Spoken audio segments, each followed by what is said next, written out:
of knockout. He is ranked number 2 by the World Boxing Organization and ranked number 12 by the World Boxing Council.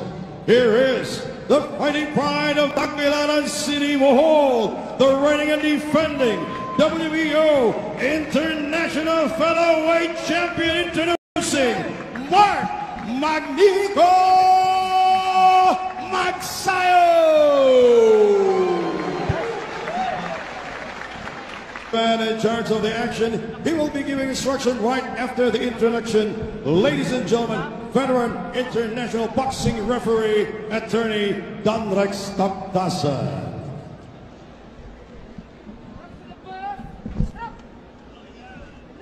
Vamos, Daniel. Send it. Mark. Okay, Mark, Daniel. I already gave you instructions in the dressing room. Les explique las reglas en el camerino. Okay? Protect yourself at all times. Protéjase a sí mismo todo el tiempo. Obey my commands at all times. Obedecer mis órdenes todo el tiempo. Toques, guantes, touch gloves. Good luck to both of you. Okay, back na. Ito ang ating main event sa Pinoy Pride 41. Ready. Interesting ito si Diaz, no? Started out his boxing career Listos? Ready. with 10 wins, Yes. right? Very tall for a featherweight. Look at that, 5'9", pero was inactive for 2 years, from 2013 to 2015. Then fought once, won, then ito na. Second fight since coming back. But look at that height advantage. And be on the lookout for the right hand of El General Diaz, because that is his pet weapon.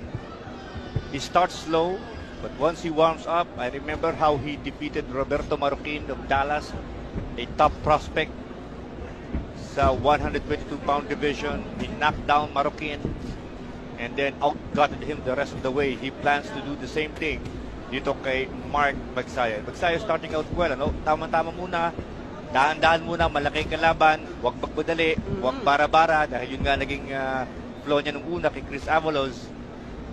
Tama. Oo, gusto mo munang, tingnan mo muna kung ano ibubuga na yung katunggali. Kilala sa kanyang power mula sa kaliwat kanan to si Mark Magsayo. Undefeated, perfect record so far, 16-0. Oh, Down!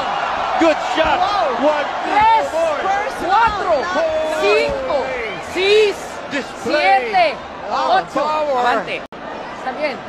Continuar. Phenomenal start. Pati si Diaz, si El General, napasaludo.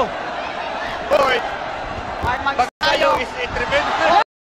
Second knockdown hit. Tres, I did say that Diaz is a slow starter, but this is very slow. 7, This is slow motion. And what a fast start para kay Magnifico. Can he even survive the round? Oh, no, he's out. He's out. Holy display. Unbelievable.